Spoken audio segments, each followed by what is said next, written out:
And welcome back to another video. This time we're going to have a quick look at the LED display software.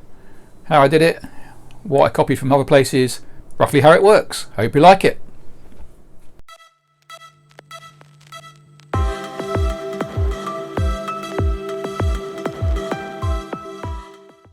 Right, well, I thought I'd start this with just an idea of what the ESP32 is going to do. I use my spoon as a pointer. What have we got coming from the display? Well, we've got a brightness input, which is just a frequency. So one of the things we need to do is we need to perform a frequency measurement, and we do that by using the PCNT to count pulses, and we sort of set up a gate so that the RMT timer will produce a gate enable which will let through a number of pulses in a certain period of time, and we can calculate what the frequency is from that. So that's one thing we've got to do. Second task, well, I say that's one task. Second task is we have a block of display data, and the display task has to take that, and from that it produces the 9 clocks and a stream of data, and that puts obviously the display on the LED board. And then we have another task. Well, this is not really a task. It uses the LED C function, which basically sets a pin as a PWM signal, and once it's going, your program ignores it apart from when it wants to change the value. And so effectively what we do is we get a frequency value from this task, and we turn it into a duty cycle of between 5 and 100%, and then the LED C function converts that into a 5% minimum value or 100% maximum value, and that dimming signal goes out. So that's like the input from the board, dimming signal, and these are the outputs to the board, and that is what we're trying to recreate. Now I did that bit myself because that's easy, but when it came to this bit, I did the usual thing, is I went on the web and I found an example that did what I wanted, which is why we go to frequency and then we divide it down and things, because I'm using someone else's code with some modifications to do what I want. And also it's good because it means that while I'm reading their code trying to understand how it works, I'm learning something, and so maybe in the future I won't need to use their code so much. But I've never used the PCNT and the RMT functions of the ESP32, so I needed a heads up, and this is how I got it. So right, now we'll show you the how the program goes together. Right, this is the program that I pulled down from the internet for a frequency counter example, and it's probably why there are things in my program that aren't relevant to me. And it was done by this guy, David Antilif, I don't know, I can't pronounce his name, and I hope he's not going to watch so I don't offend him. I've done a bit myself, so there you go, my copyright as well. So there we go. The usual lists of includes. It's a real-time operating system, so we need 3 tasks. 3 RTOS, we need the tasks. We need the GPIO drivers. We send some logging information, so we need the ESP logging. And we're doing some other things. And we need the LEDC.h driver. And we include the frequency count header and the display data header. And in some of the time when you're using the error logging, you can have a tag and set it to things. So we set the pins to how we want them for the signal inputs, the gates and things. And we've got some constants. And I'm not going to tell you into a lot of this, because a lot of this I'm still not exactly unsure of. As obviously this is what David, I'll call him David from now on. It's what David did in his example, and I've just modified things. This is what I found on the data sheet on how to use the LED C timer method, and what you need to do, and how you need to find out the duty cycle. So there's our duty cycle 1024. That's setting it to like half of the full range, which is 11 bits. So ignore that. I've set it to 11 bits. So that gives me 2048 to the 11. And now maximum percentage is 105. And we're doing a sample period of like half a second. And it seems to work. We could, these could be changed, but I shall look into that. He sets up a callback that logs to the RS-232 that the sampling is beginning.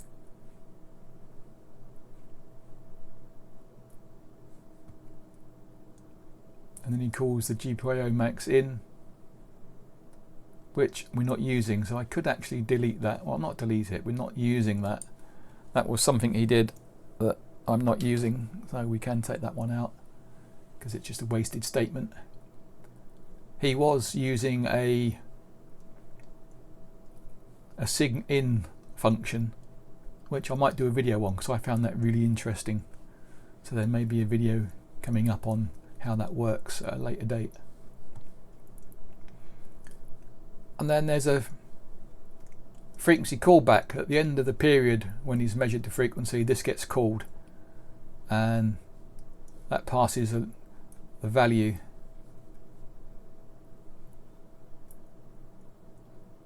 And so from that you can get the frequency.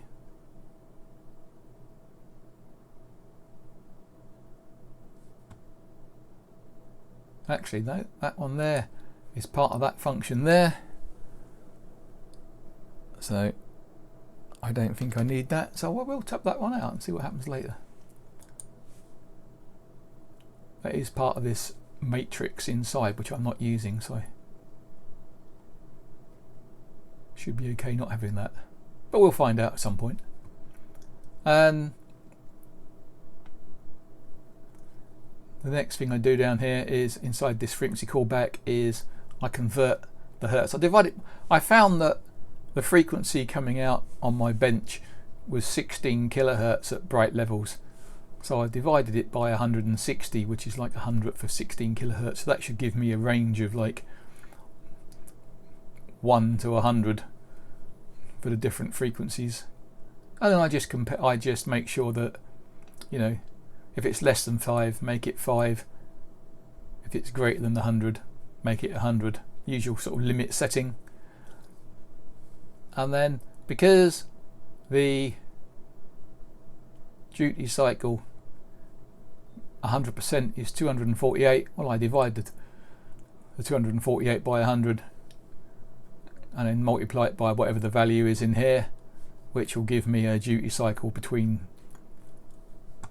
sort of like whatever 5 times that value comes out to, and 100 times that is 2048. And then I pass the value, or I display the value, and then I set the duty cycle, and then I update the LED channel, and that will change the duty cycle. So that's the only thing I need to do. The PWM runs constantly, and you just need to do that bit if you want to change the value. And here, this is where I initialize the LDC. LDC? Boop. This is where I initialize the LEDC function, and you create a structure, a config structure, and you tell it what you want. So what mode it's in, what the resolution is, so it's 11 bits, and then this is all in the book, so it's quite easy to work out from this roughly what's going on. And then you set the timer config with the config file you've just created, and then it's the same for the PWM channel configuration, there's a configuration structure which you need to fill in, and so it's quite kind of easy. You just fill in the numbers and then you load the LED channel config into the system, and that virtually sets it running.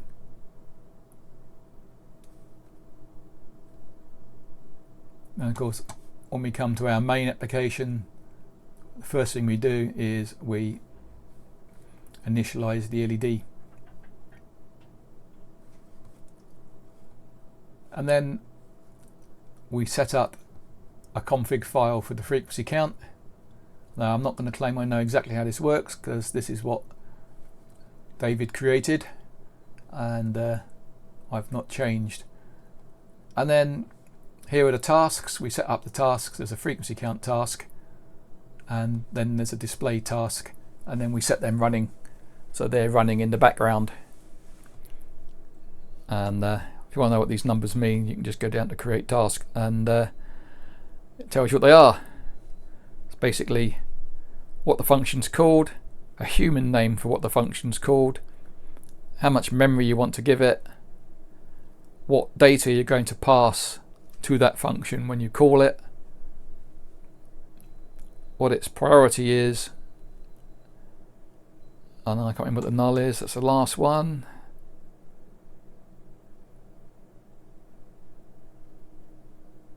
That's where the task handle comes back. So, worth playing with these, they're quite useful. Then we're going to look at, so we'll look at the frequency.h.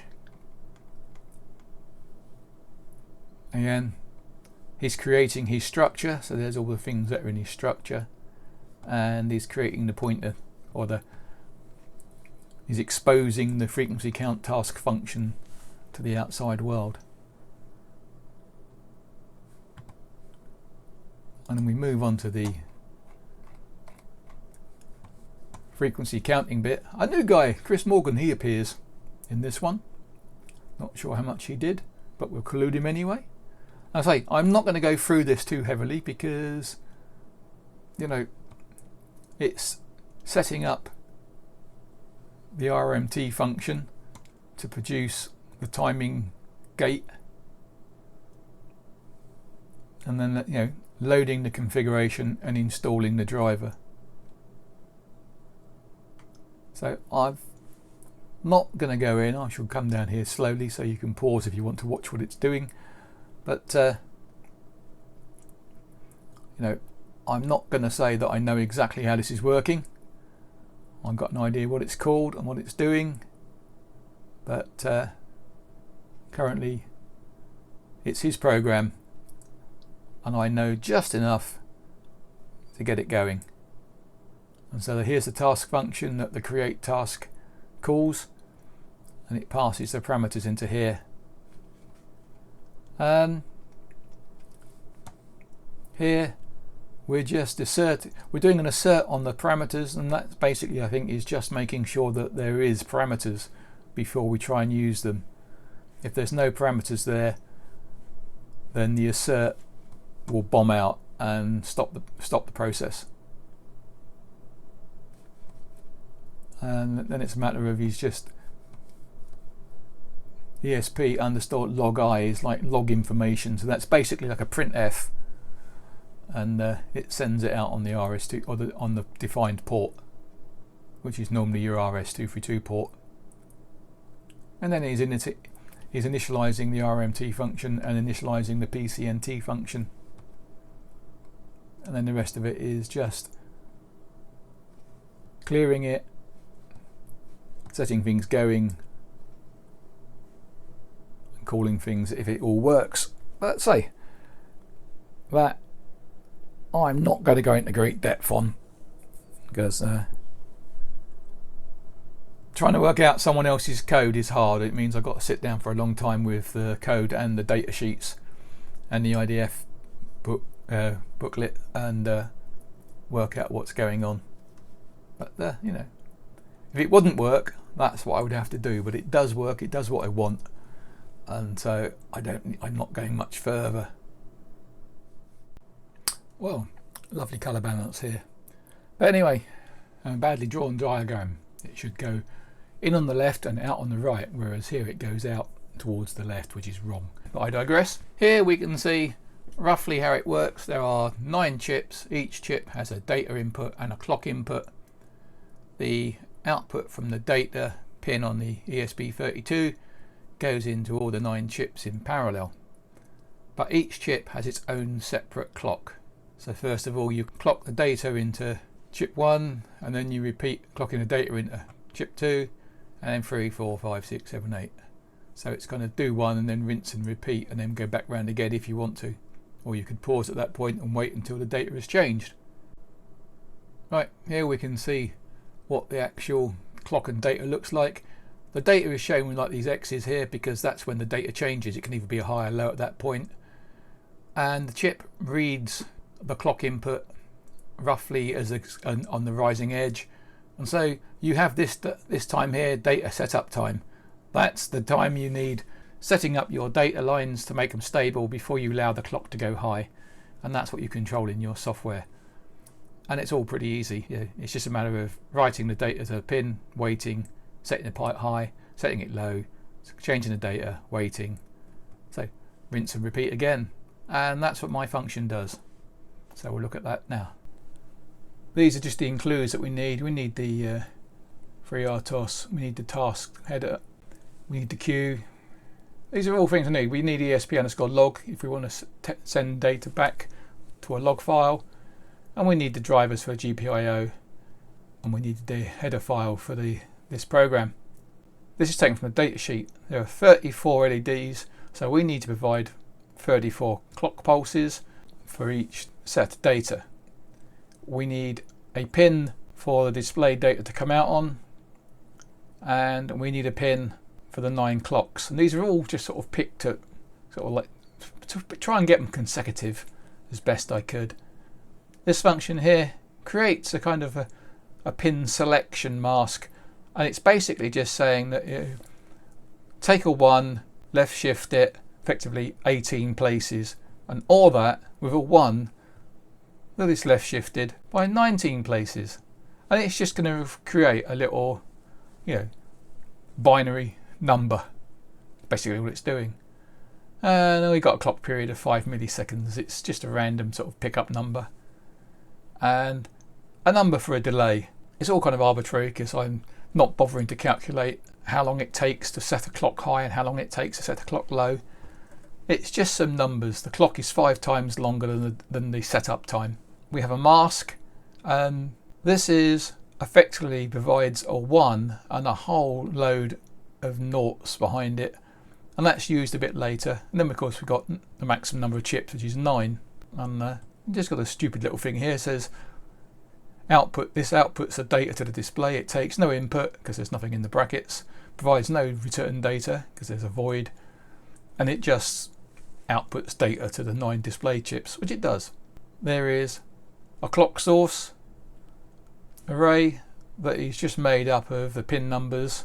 There is an LED array which is made up of the data going to the chips for the 9 chips, and then we just have a routine that goes round 9 times. It's got the display chip max, which is 9, but we take one away from it because we're starting the index at 0, and of course if we left that at 9 then we'd count around 10 times. And it's very simple. We have to give the chip a start pulse. So basically all we do is we output the data high, we delay the task for the delay timing, which was I think was one count of 1 millisecond. Then we set the clock pin high, we then delay, we set the data low, and then we delay. So basically we've set our first bit of data into the first chip. Then we load the mask with that data mask. We load up the byte that we're going to use, and these are 64-bit bytes. And then effectively we go around 34 times, and we AND the byte with the mask, and if the mask bit and the byte of both 1, we set the output data pin high, and if not, we set the output data bit low. And then we increment the mask bit 1 to the right. We do a short delay to let the data settle, and then we set the clock high, wait a little bit, set the clock low, wait a little bit, go around again, and then we've done the 34 data bits out plus the one in front, which was 35, so that would latch the data into the first chip. We set the data high, just as might as well set it somewhere, and we go around and we increment the chip index from 0 to 1, so it's the next chip, and we do it all again. And by the time we've gone around 9 times, we have sent 9 chunks of data to the 9 chips. The next bit of code is basically how we initialize the GPIO, and if you look through the ESP32 IDF, you initialize it by generating an IO configuration file. So you do a 0 initialize 1, and it contains various flags, call them flags or bits, and so basically, will it interrupt? And you say no, it's interrupt, that pin will be disabled for interrupt. What is its mode? Well, its mode is output. The bit mask, that's what we made earlier with all the pins. Pull downs, we want them disabled. Pull ups, we want them disabled. And then we just call the GPIO_config and pass that configuration file in, and that does all the dirty work for setting up all the pins in one go. And as you can see, I've put up here that there's a file GPIO_types.h, and there you will find the enumerations for all these. So it's easy, you don't have to work out that a 0 is the pull down disable. Use the words, it makes life easier. So GPIO pull down disable. I've got them round the wrong way. Did you just notice that? That should say down.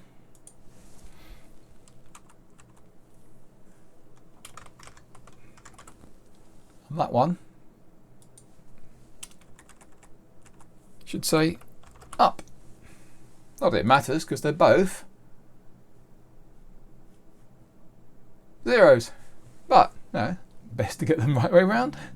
So that's the GPIO config, and then of course we're using the real-time operating system, so we need a function, and this is a display data task function, and when this function is called, it initializes the GPIO, does that once, and it comes down here, and the while true just means it always evaluates the while to true, so it will always loop round. And so basically it just loops round, sending out the display data and then going to sleep for half a second, rinses and repeats. So it just runs around there. You need this delay, because if you didn't have this delay, there'll be no time for anything else. So as this display updates very infrequently, then I could make that a couple of seconds, so that it doesn't, there's more time for everything else, because while this task is asleep, the processor can be doing other things. So that's basically, at the moment, that's what my display program looks like. And if we look at the header for it, it just says, we're going to do load this file once. Well, it exposes the display data task function so that other programs can see that function. All the other functions are hidden. So that's the display data. Well, I thought I'd show a quick example of the display dimming when you shine a light on the light sensor. So here it is.